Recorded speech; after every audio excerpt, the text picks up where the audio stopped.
ചിന്തളിരുകളോലം കന്യാവാടികയിൽ മാനിനകളെ നോക്കി കയ്യിൽ കറുകയുമായി വരം നേടുന്നു, സ്വയം വരം കൊള്ളുന്നു.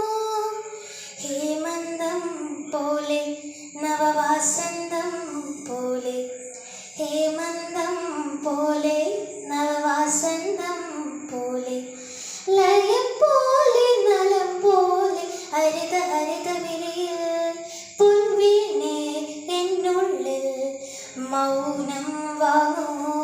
ജന്മങ്ങൾ പുൽകും നിൻ നാദം നൽകൂ. ദൂതു